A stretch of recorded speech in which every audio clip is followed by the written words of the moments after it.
So next time we just have to bring a light. See if we can. I've got my lights.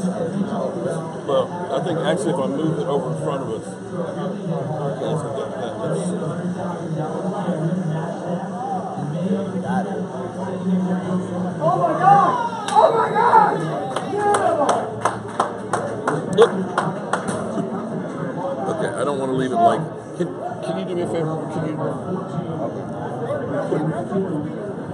Oh, there it goes. Okay. Got it. That's. There we go.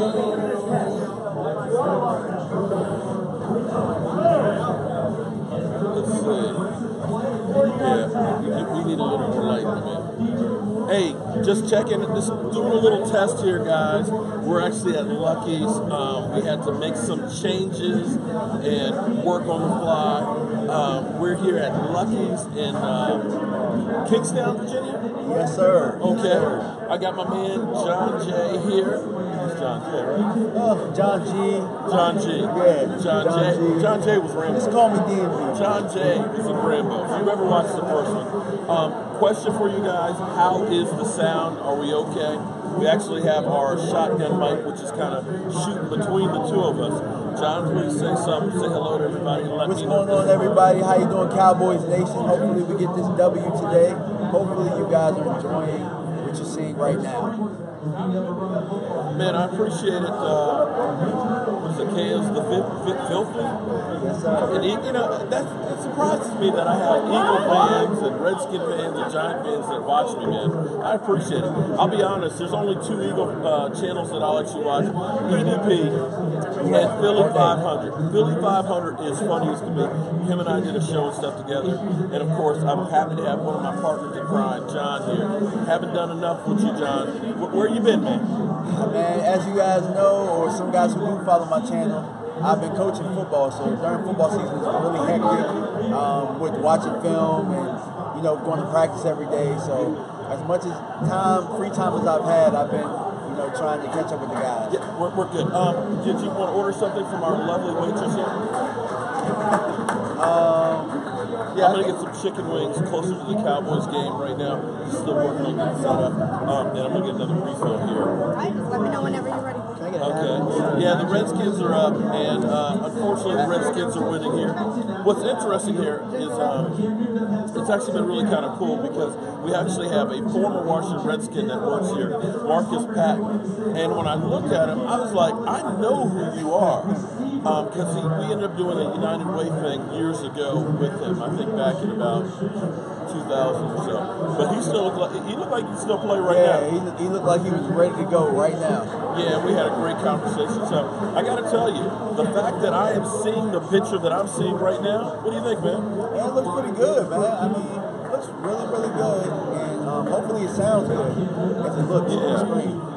So, guys, is the sound okay on here?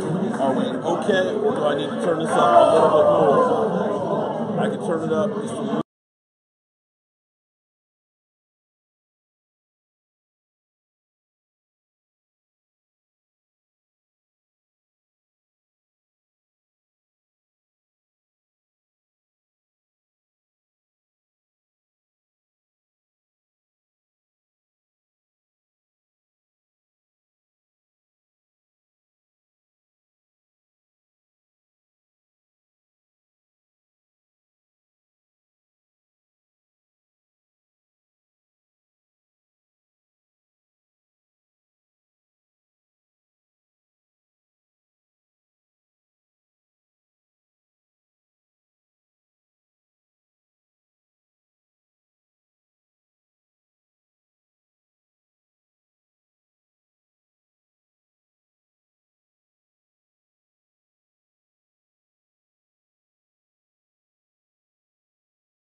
Let's go to the Revo.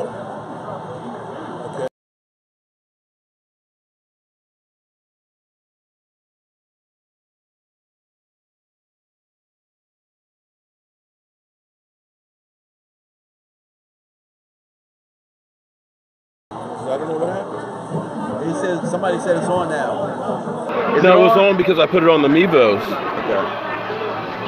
Okay, so it should. Okay, actually, it should be back on now. Okay, phone had a brain fart. Okay, sound is back. Okay. What I was saying is there's fake trolls out there that are literally trying to stir stuff up just to stir shit up. I had somebody come in and say they're my Cowboys family, their whole profile, thing like that, starts cussing me out, you're a piece of crap, this, that, and the other. And they did the same thing on his channel. So be careful what you see. Generally speaking, I'm not going in and cussing out anybody. Very rarely will I cuss out anybody, especially in public. Ooh, is that you? Yeah, you got half an order, man. You can have some. Oh my goodness. Thank you. That looks so good. And the food's not bad either. Okay, so here we are. John Jay's got some nachos that look fantastic. Sound is good. Glad to hear it. Like I said, this is just literally a test run. We're trying to make sure everything's okay. And I've got to finish plugging everything in and make sure we don't have everything kind of go out. So, sound is good. Great sound. I'm surprised. Look at the picture. Yeah, it looks a lot better than I thought it was gonna look. Well, sorry, Dallas Cowboy fan club in Crystal City. I want to be there, but I just can't get the broadcast. So here we are. We got a few. We got some nice looking nachos. Yeah, they look good. Damn pervert. No, I was trying to be a pervert. I was actually trying to be nice, okay? It was trust me, I'm not looking for any strange or anything. I've got a wonderful wife at home. But I have learned that when you are nice to people, that people are nice back to you. You have a conversation because she deals with, I'm sure, assholes all the time, pissed off fans and things like that.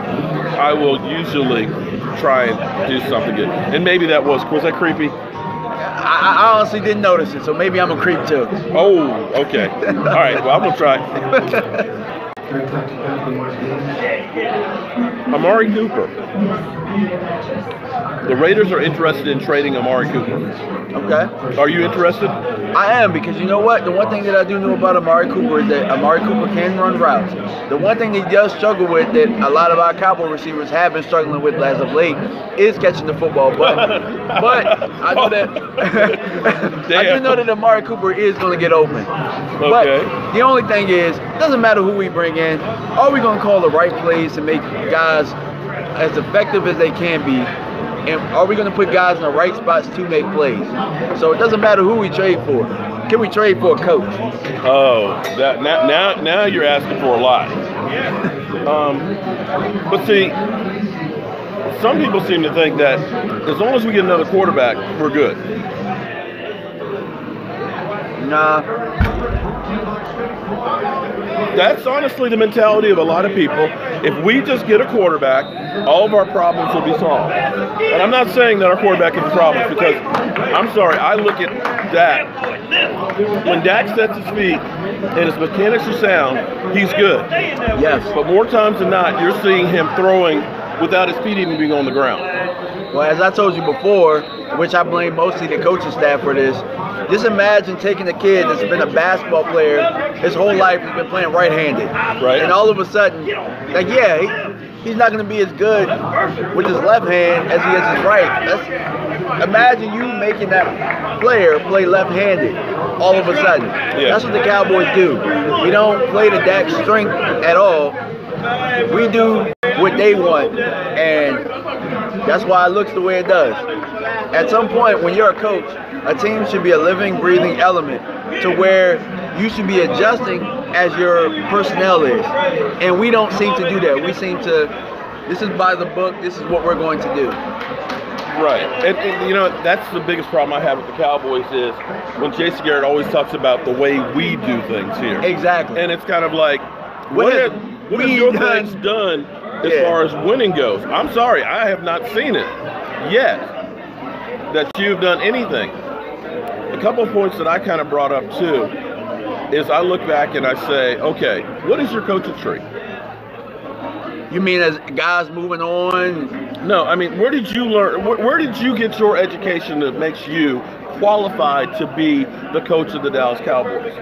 You look at Sean Payton, who worked underneath Bill Parcells, okay?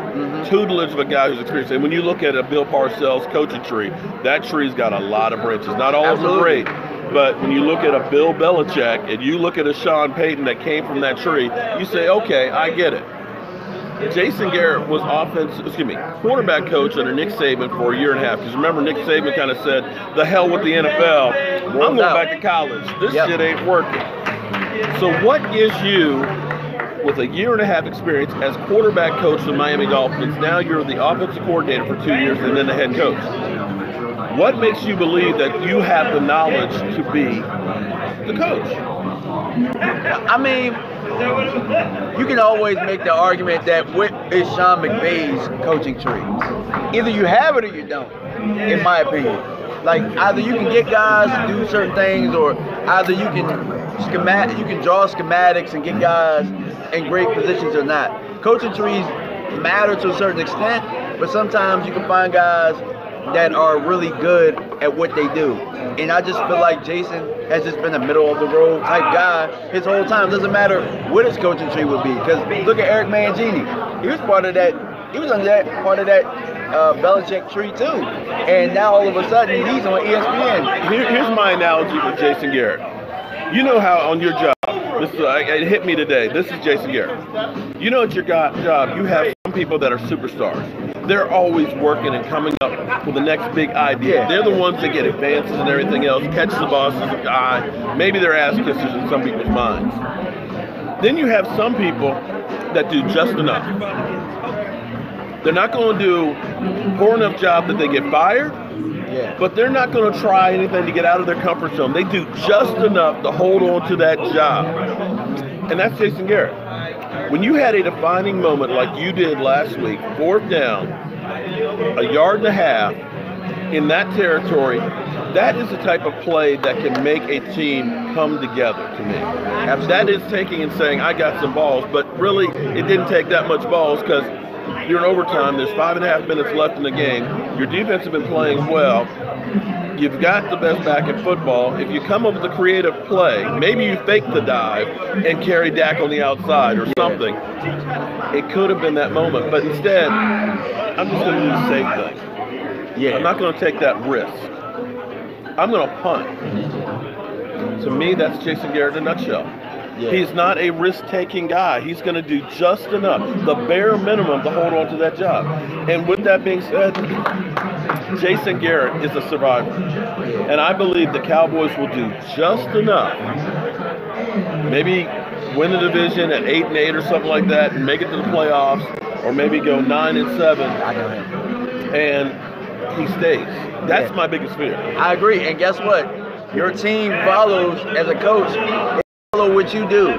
They take on your attitude. So if you're doing just enough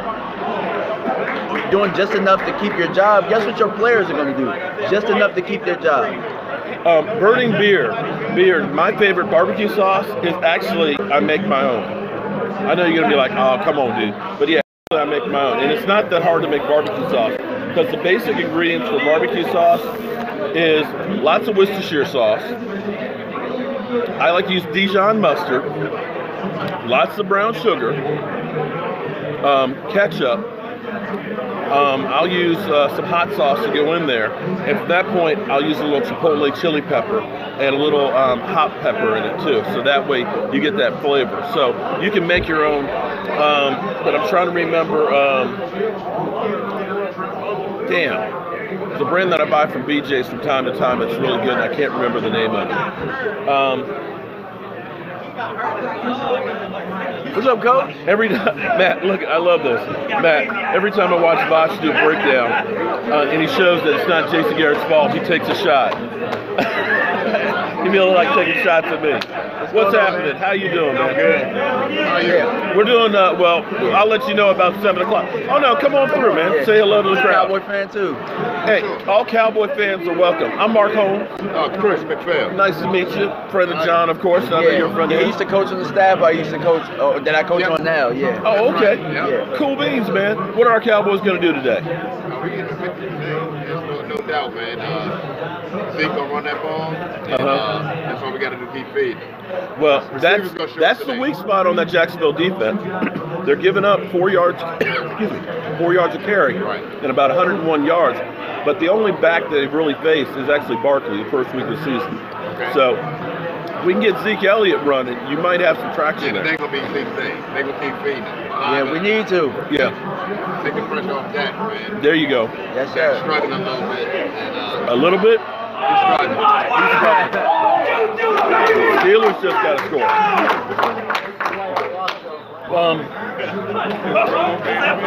How do you feel about Okoye? This is why Cowboys lost a Tony Romo shirt. That's what I say. This is why Cowboys lost Tony. Okay, all right.